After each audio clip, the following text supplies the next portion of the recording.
Hey, this is Grace from NFP Connect, and I am connecting communities with Dianne Hamer from Castle Personnel. How are you, Dianne? I'm well, thank you, Grace. Thank you so much for being here today. I really appreciate it. My pleasure. We're having a little bit of being a bit late because of the normal COVID crazy things. So I appreciate your time. So tell us a little bit about Castle Personnel and what you do. Sure. So we help people with disability, health condition and injuries to live full and meaningful lives, and including to find a job. And we do this through a range of NDIS services and disability employment services. So all of our funding comes from the Commonwealth government. So our NDIS services are predominantly centre-based, very often group activities, social activities. And we also do things around building independent living skills, work experience. We run an in-house cafe as well. Yeah, wow. So, how has your organisation been impacted by COVID? I think it's fair to say the impact has been phenomenal. For our NGIS business, we've had to fundamentally change the way that we do business because, as I was talking about, we were doing social activities, centre-based activities and group-based activities, and we can't do that anymore. So we had to basically reinvent our business. And we went literally almost overnight from having 223 participants in NGIS to 6 that we were servicing. So we, in the space of a week, then wound our business back from the NGIS side and said, let's reinvent what we do and let's find ways that we can actually support our participants without doing it face-to-face, which we've been able to do. In our DES business, the government basically told us, stop doing face-to-face servicing, cut it back. And it's a service that we are able to do remotely over the phone. So we're now literally at the point where last week we had all of our staff working from home, and we've basically redesigned our services. But we had some challenges along the way, and one of them that I wanted to share was about this issue of personal safety. So we've got this amazing staff that work for us who are really passionate about helping the people that they're working with. And when you're dealing with some people that we work with in our NGIS business, they can't social distance, and some of them need personal care. So we found our staff were in the position where we were having to say to them, do you feel safe to continue to service these people? Because they were having to make decisions about the risk to their safety and also to their families as well. So, it was a real dilemma. And in some cases, people had to say, my husband's got cancer, his immune system is down, I just can't do it. But it was a very, very difficult process for people to go through as well. For us in our DES business, we get paid for finding people jobs and keeping them in work. So I think within the first 3 weeks, we had over 100 people that we put into work get stood down. So it was like, okay, so what happens next as well? So, it's had a major impact on our business, but you know what? We've bounced back. We've been focusing on how we get through this and how we do things differently as well. So how does that now look? That's a massive, massive shift. How many staff do you have? 175. So you go from caring for 300 people with disabilities within a centre, and then 6 people. So how then does that shift take place? What does that even look like? Yeah, so we were very fortunate in that both the board and the management team were keen to put the priority of our staff and our participants' safety first, and we were able to, with board support, retain our staff so they continued to work. So we, our permanent staff and our casual staff worked for a week, and in that 1 week we basically got our staff to, this was before some of the more stringent group size requirements came in. We had a week to basically redesign our service. So we basically went, you work with this person, you know this person, what can you do to help this person remotely? And then we spent time thinking about, well, what can we do remotely? And so we came up with a whole range of new offerings.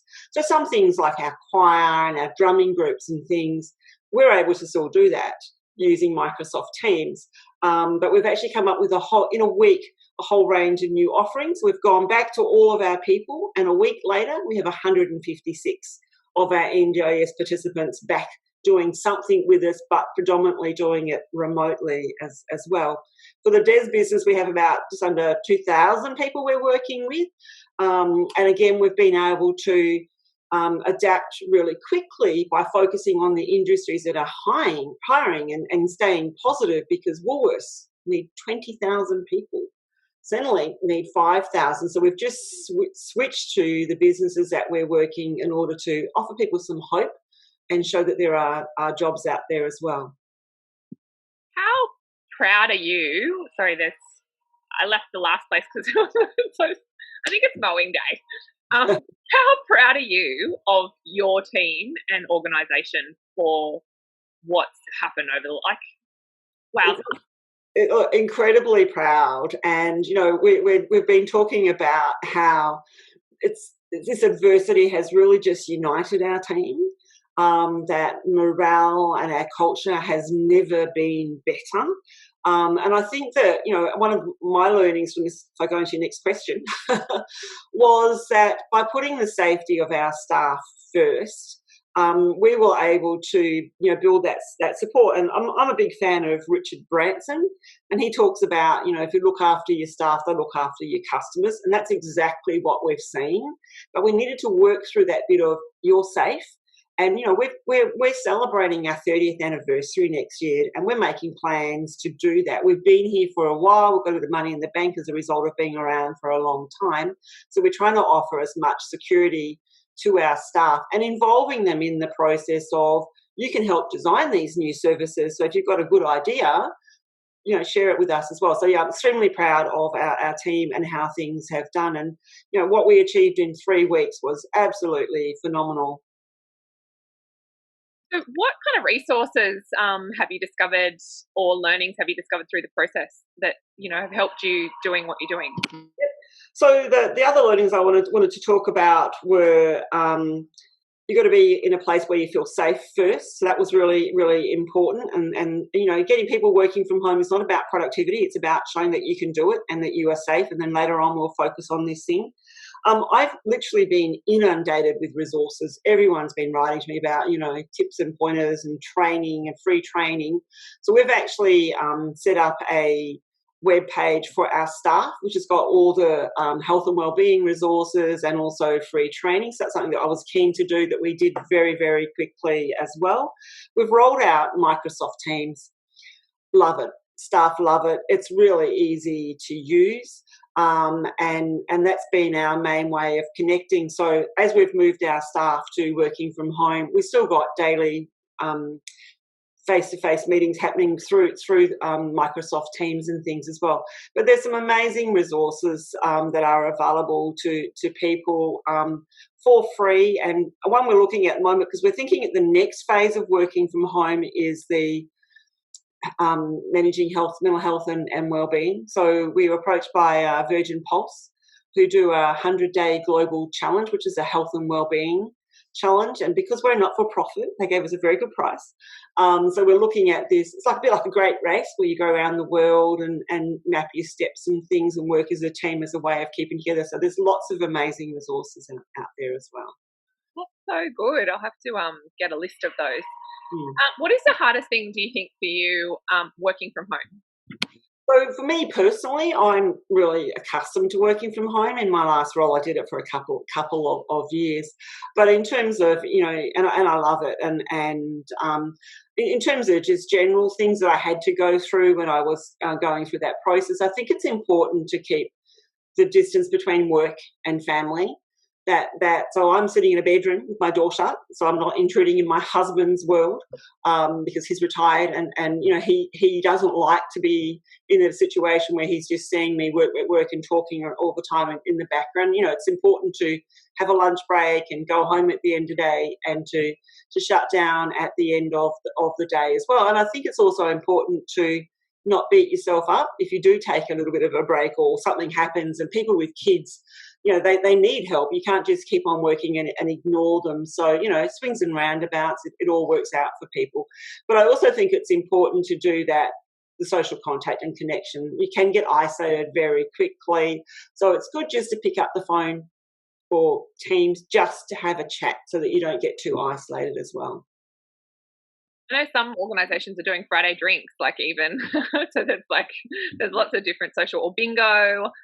There's some pretty cool things that are coming out of some staff initiatives and connections, which is really cool. Yes. So, any advice or thoughts for charities that are going through this? Look, I'm part of a group of not-for-profits that met just recently, and this was a group that we formed where we were looking at how we could help our most disadvantaged clients that we're working with, and it turned a little bit into a bit of a support group as well.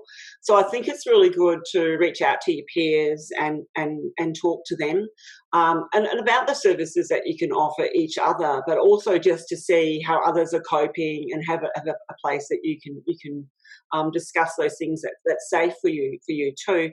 I think that for smaller charities it's really difficult at the moment. JobKeeper has the potential to be a lifesaver for some organisations. For charities, it's just a 15% reduction in your revenue that you need to achieve. And there's all these new grants that are coming out. So we heard just recently about the things that the Newcastle Council are doing. And then I saw yesterday that the New South Wales government has also put out some more grants, in particular for small businesses. So it's important to be using your networks, staying in touch with what's happening, and also looking at new sources of funding as well, because the government is doing everything it can to help businesses stay in business. Absolutely. I think there's some really great stuff with so I'm working with the council on some of those grants, so and collecting some of the information. It's quite exciting to see a council LGA kind of get together and start infusing back in. So lastly, and my favorite question. Oh, actually, no.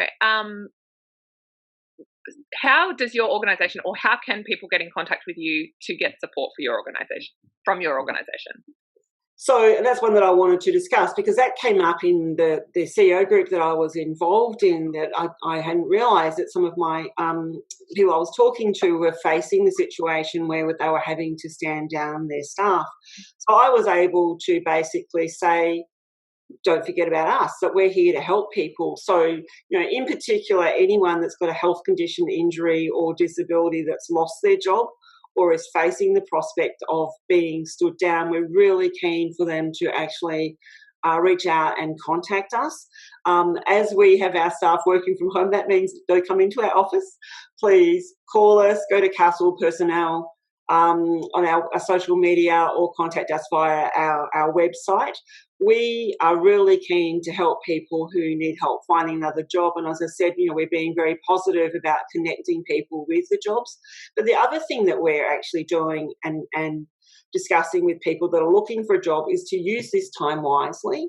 That, it might be a time now to look at your transferable skills. So people who've worked in hospitality, sure, restaurants and cafes are shut down, but oh my goodness, fast food is just going off. So maybe you could go and approach some of the fast food places or the takeaway places that we're seeing. Lots of jobs are out there. So, but it's also a good time to invest in training.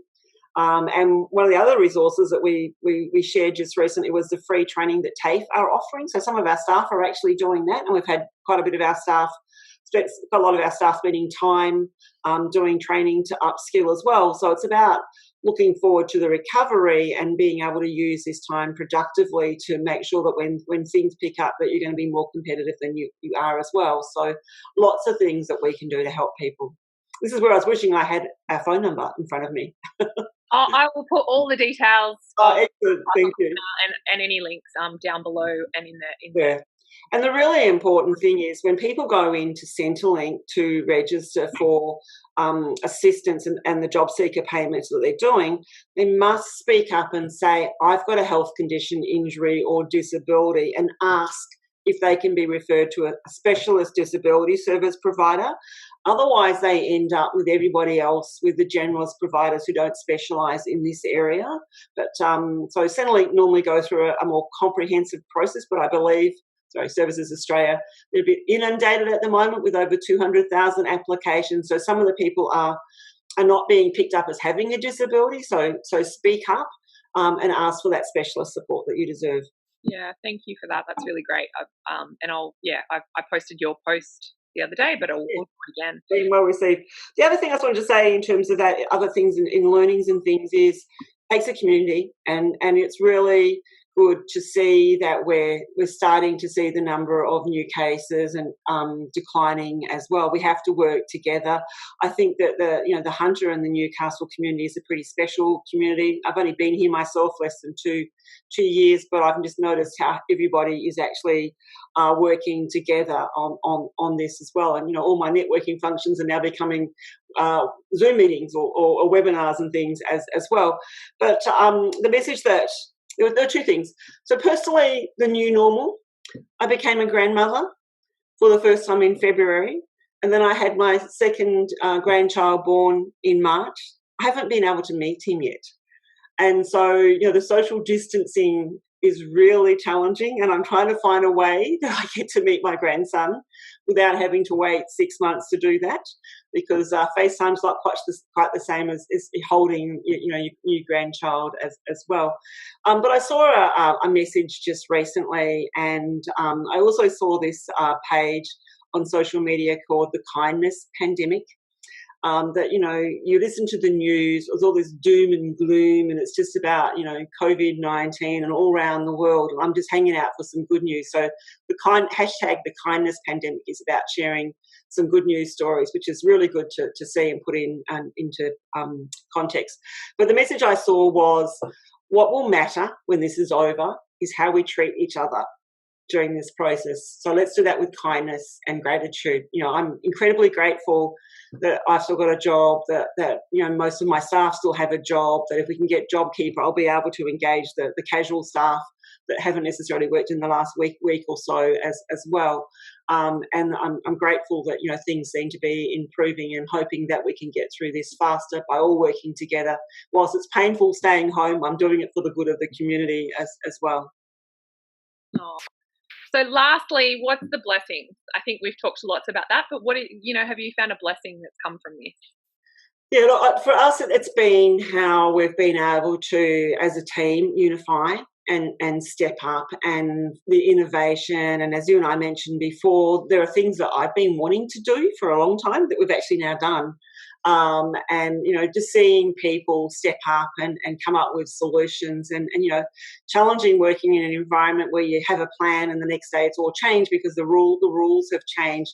But the resilience of people, I'm really proud of my team and what we've been able to achieve in this time, and the fact that we're able to continue to service our participants. And we're doing it by phone, but we're still ringing people who are saying, oh my God, I'm so glad you rang, because I haven't spoken to anybody and I'm feeling really lonely. So, we're looking at how we as an organisation can give back to our community as well. And we're just exploring some options around that, because we are all grateful that we are still here and able to help people and employ.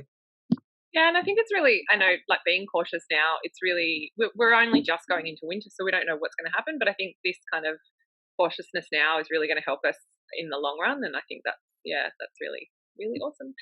Thank you so much, Dianne. It's so lovely to chat with you. I will put all the details for Castle personnel in the links below. If you have any questions, you can get all the information that there. Thanks so much, Dianne. Thank you. Bye. Bye. You too. Bye.